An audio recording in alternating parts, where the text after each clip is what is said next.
여러분, 모든 사람들이 행복하게 살기를 원합니다. 그래서 할 수 있는 한 최선을 다해서 행복을 찾으려고 노력하지 않습니까? 내 지금 형편이 좀 나아지고 다른 사람들이 날 인정해 주도록 힘써 우리는 노력합니다. 그러나 우리가 가만 볼 때 정말 행복하게 사는 사람들은 얼마 되지 않습니다. 그래서 예수님께서 이 산상수훈에서 8가지 참된 행복을 말씀하고 있는데, 어떤 사람이 정말 행복한 사람인지를 말씀하고 있습니다. 예수님께서 하시는 말씀은 뭐냐면은, 우리가 처한 어떤 그 외부적인 조건, 이것이 이루어짐으로 인해서 행복해진다고 생각하지 말라는 거예요. 내 주변에 있는 사람들이 나에게 어떻게 해줌으로 인해서 나는 더 행복해질 수 있을 텐데 하는 마음을 갖지 말라는 거예요. 그래서 우리가 아는 대로 야고보 사도도 너희가 속지 말라 하는 말씀을 강하게 말씀하셨습니다. 뭘 속지 말라냐면은 외부적인 환경이 조성되면 내가 행복해질 수 있다. 누군가가 나한테 잘해주면은 내가 행복해질 수 있다 하는 말에 속지 말라는 게요. 왜냐하면은 야고보 사도 말씀이 가장 좋은 은사, 가장 좋은 것들은 비록 하나님으로부터 오기 때문이라고 말씀하고 있습니다. 우리 하나님이 우리에게 좋은 것을 주셔서 우리가 행복해질 수 있다는 것을 분명하게 믿고 살라는 게요. 그래서 우리 마음의 자세와 태도에 따라서 행복이 결정이 될 수 있다는 거예요. 그런 면에서 우리 예수 믿는 성도들은 행복해질 수 있습니다. 정말 행복하게 살 수 있는 조건이, 은혜가 주어졌다는 것입니다. 그래서 오늘 특별히 팔복의 2번째 내용에서 애통하는 자는 복이 있나니 저희가 위로를 받을 것이며 라는 이 말씀을 중심으로 해서 말씀을 나눠보기를 원합니다. 성도님들, 오늘날 우리 모두는 눈물 없는 삭막한 세상을 살아가고 있다 해도 과언이 아닌 것 같습니다. 세상은 돈과 쾌락 등으로 애통을 잊어버리고 인생을 마음껏 즐기라고 사람들 유혹합니다. 어떻든 간에 기분 좋은 일, 재미있는 일, 쾌락을 느낄 수 있는 일, 신나는 일, 이런 일들을 만들어서 살아보기 위해서 그렇게 마음껏 노력을 합니다. 어떻든 간에 재미있게 살아야 되겠다, 즐겁게 살아야 되겠다, 기분 좋게 살아야 되겠다, 이거밖에 없습니다. 세상의 모든 사람들이 그런 방향으로 노력하고 애를 쓰고 살아가고 있는 모습을 우리가 보고 있지 않습니까?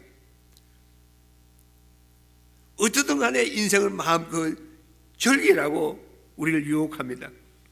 그러면서 한편으로 말하는 게 뭐냐면은, 눈물 흘리는 것은 약한 것이고 이것은 부끄러운 일이니까 울기는 왜 울어 하면서 애달파하고 슬퍼하는 것을 멸시하는 세상에 우리는 살고 있습니다. 그러나 성경은 애통하면은 위로가 있고 울어야 기쁨이 있다고 가르치고 있습니다. 예수님께서 말씀하지 않습니까? 이제 우는 자는 복이 있나니 저희가 웃을 것이며.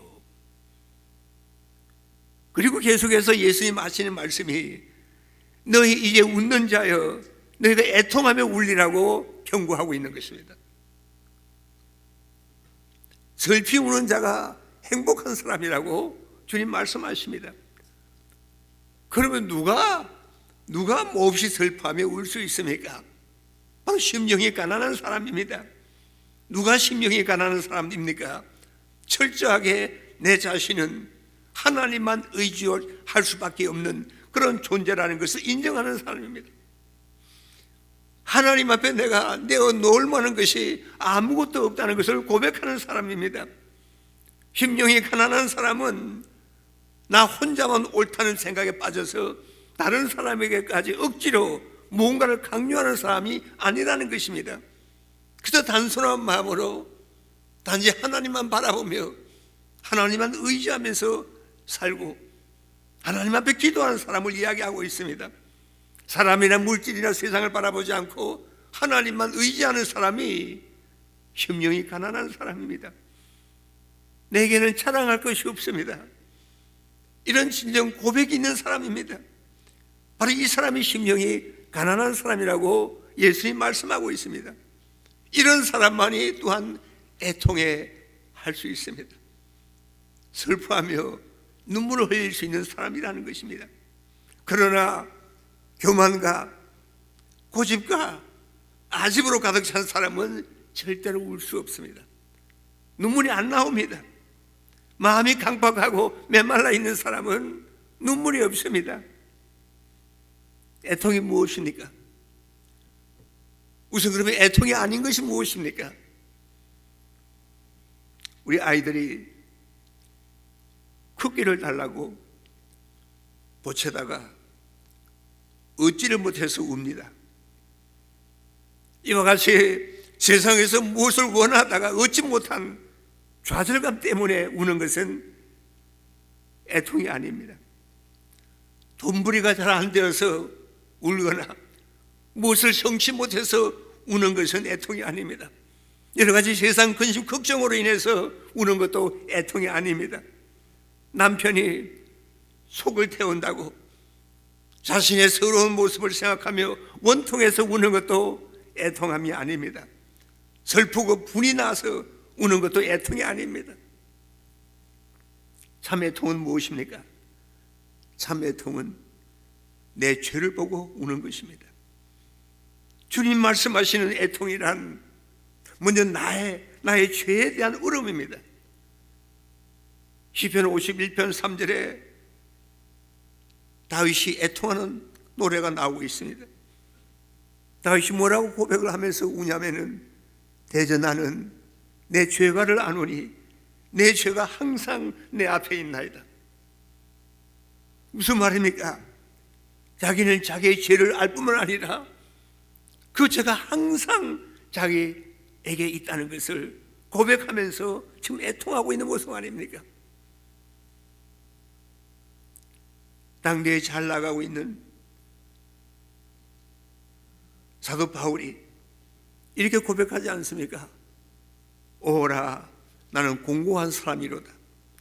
이 사망의 몸에서 누가 나를 건져내랴. 여러분 이런 고백을 하면서 울어본 적이 있습니까? 나는 내 죄로 인해서 내가 비참하고 참 사악한 사람이고 나는 소망이 없는 사람이기 때문에 눈물이 나옵니다. 애통하는 사람의 모습입니다. 기세등등해서 예수 믿는 사람들을 잡아서 감옥에 집어넣을 때는 이런 고백, 이런 애통이 없었습니다. 그러나 다메섹 도상에서 부활하신 예수를 만난 후에 사도 바울은 자기 자신의 진정한 모습을 알게 되고 가난한 심령이 되어가지고 하나님 앞에 애통하는 마음을 토하고 있는 것 아니겠습니까?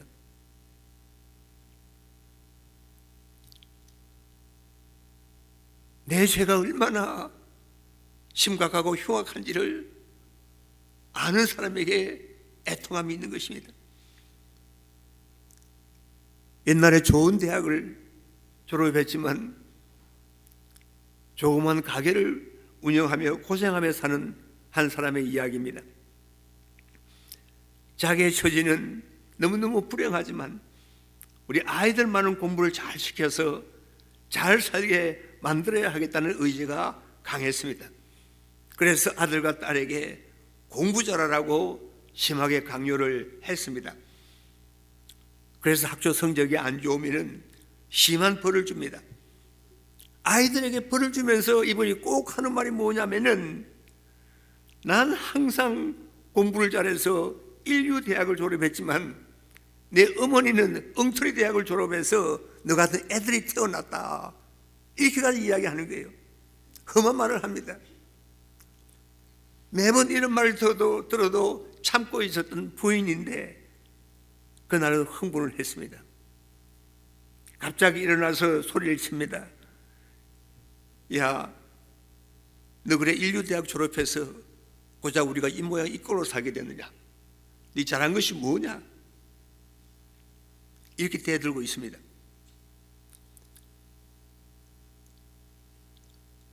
지금까지는 남편이 말하면 그대로 그냥 듣고 순종하던 이 부인이 갑자기 화가 나가지고 반응을 하니까 너무너무 놀란 것입니다. 너무 놀라고 당황해가지고 창문을 통해서 바깥을 쳐다보고 있습니다. 그러다가 갑자기 땅을 치고 우는데, 아버지와 남편이 우니까 아내와 그 아이들이 다 그냥 아빠하고 부둥켜 안고 울었다는 것입니다. 그러고 난 다음에 자기 자신이 얼마나 잘못했는가를 부인에게, 그 아이들에게 말하고 용서를 빌고 그 이후로는 정말 전혀 다른 삶을 살았다는 이야기를 듣습니다.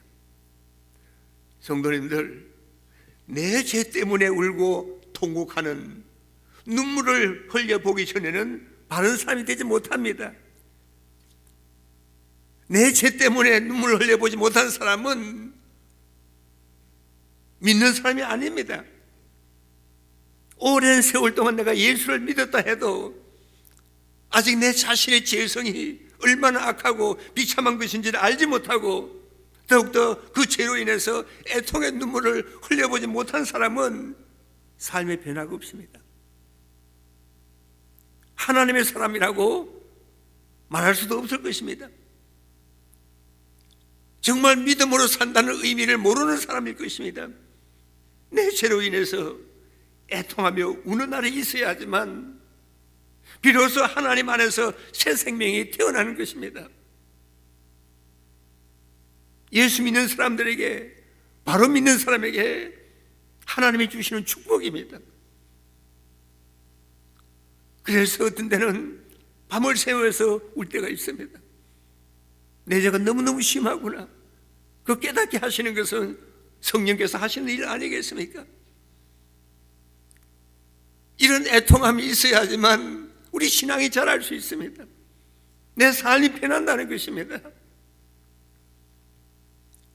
그리스도인이란 내 안에 선한 것이 하나도 없다는 것을 알고 나 자신에게 또한 아무런 소망이 없음을 확실히 말할 수 있는 사람입니다. 나 자신의 참모습을 보고 마음의 슬픔과 아픔이 있고 그래서 애통함이 있는 것 아니겠습니까? 성도님들, 이런 슬픔과 이런 아픔, 애통이 여러분 마음속에 있습니까? 내가 하나님의 그 거룩하심을 바로 알게 될 때, 전에 내가 옳다고 생각하던 일, 내가 고집하며 행하던 모든 일들이 너무너무 어리석게 여겨지는 것입니다. 나는 주님 도움 없이는 살 수 없고 아무런 소망이 없다는 것을 알고 애통할 수밖에 없는 그 모습이 바로 믿는 사람의 참 모습인 것입니다. 그래서 우리는 저녁에 잠자리 들기 전에 조용히 하나님 앞에 나 자신을 점검하는 시간을 가지는 것이 꼭 필요한 것입니다. 왜 내가 그런 일로 인해 가지고 그 사람에게 불평과 원망을 쏟아놓았는가? 그 사람에게 상처가 되지는 않았을까? 나는 왜 이렇게 화를 자주 내는가? 내가 왜 좀 더 나 자신을 억제하지 못했는가? 왜 내 좀 더 그 사람에게 친절하게 대하지 못했는가? 왜 내 속에 시기와 질투가 불이 붙는가? 도대체 내 안에 무엇이 있기에 나는 이렇게 살아야 하는가? 이렇게 나 자신에 대한 질책과 반성으로 애통하는 마음을 하나님께 아뢰면은 하나님께서 우리의 마음을 새롭게 만드십니다. 하나님 위로하십니다. 이제 마음이 도리어 기뻐하게 된다는 것입니다. 그러면서 나오는 고백이 뭔지 아십니까? 야, 참 나는 정말 행복한 사람이구나 하는 고백이 나오게 됩니다. 하나님의 은혜고 사랑이 바로 그거 아니겠습니까? 나의 죄를 보고 우는 것이 애통입니다. 그뿐만 아니라 다른 사람의 죄를 보고 우는 것이 또 애통인 것입니다. 우리 가족들의, 우리 자녀들의 허물을 보고 눈물을 흘리는 것입니다. 이웃 사람과 세상 사람들의 그 죄성을 보고 정죄하고 비판하는 것이 아니라 나도 똑같은 사람이구나 하는 것을 알고 애통하는 것입니다. 이 모든 것이 다 나의 허물이라고 생각하고 마음 아파하고 눈물 흘리며 애통하는 것 아니겠습니까? 성도님들, 참 믿음의 사람들은 모든 사람을 대신해서 책임지는 사람입니다. 모든 사람을 대신해서 책임지는 사람이 그리스도인입니다. 시편 기자가 이렇게 고백하지 않습니까? 119편 136절에 저희가 주의 법을 지키지 아니하므로 내 눈물이 시냇물같이 흘러나이다. 진정한 신앙의 사람, 믿음의 사람의 속에는 눈물이 있습니다. 내 죄를 뿐만 아니라 내 주변에 있는 사람들의 그 죄를 보고 눈물 흘리는 사람이 진정한 그리스도인이라는 것입니다. 여러분, 오늘날 가정과 이 사회와 교회 문제는 남을 고발하는 것에 있다고 누군가 말했습니다. 정말 맞는 말씀입니다. 나는 잘못이 하나도 없는데 이렇게 된 것은 당신 때문입니다 하는 그 마음, 그게 문제의 근원이라는 것입니다. 당신 때문에 정치가 안 되고, 당신 때문에 장사가 안 되고, 당신 때문에 교회가 안 되고, 당신 때문에 우리 가정이 이렇게 돼버렸다. 이게 가장 근본적인 우리 삶의 문제입니다. 여러분, 사방을 둘러보세요. 나 때문입니다. 내 책임입니다. 내가 잘못했습니다. 이런 말을 정말 듣기 힘든 세상에 우리는 살고 있습니다. 나 자신에 대한 책임을 통감할 때 비로소 눈물이 나오게 됩니다. 내 책임을 남에게 돌릴 때는 눈물이 없습니다.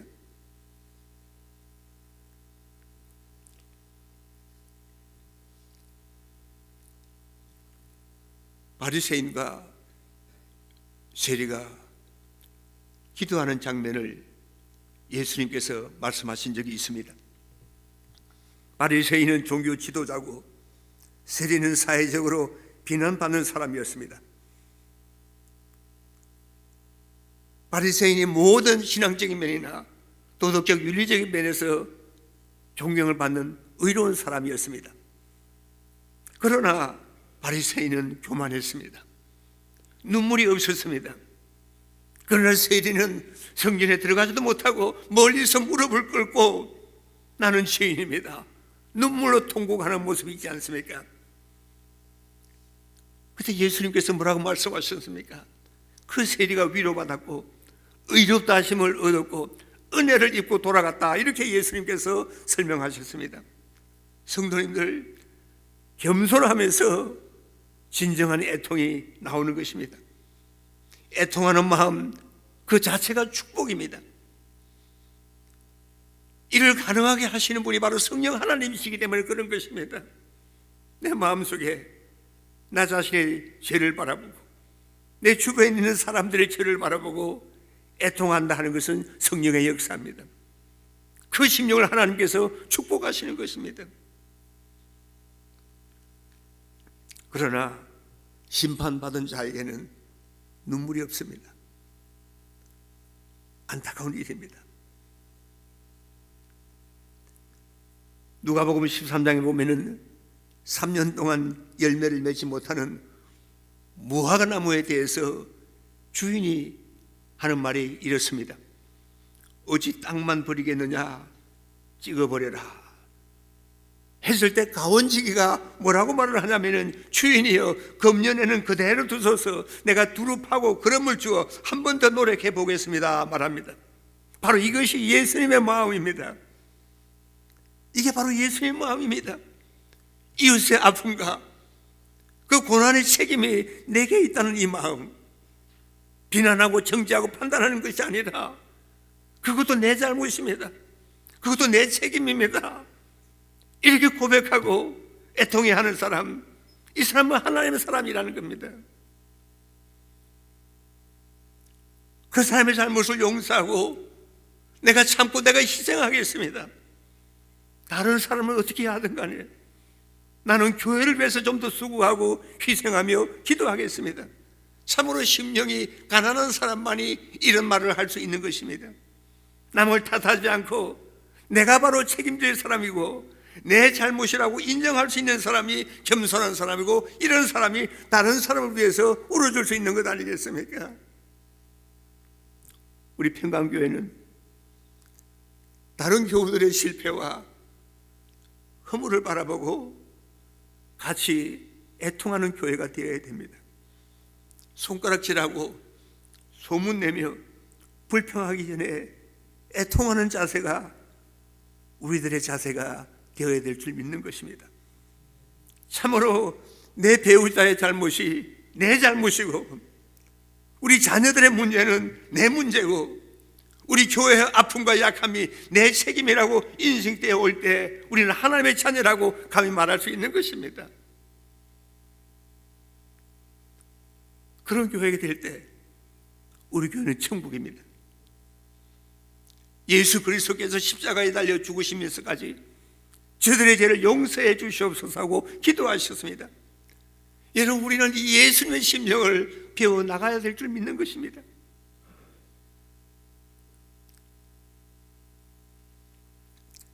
친히 나무에 달려 그 몸으로 우리 죄를 담당하셨으니 있는 우리로 죄에 대하여 죽고 의에 대하여 살게 하려 하십니다. 제가 채찍에 맞음으로 너희는 나음을 얻었나니, 우리의 상한 심령이 예수 그리스도로 인해서 치료함을 받았습니다.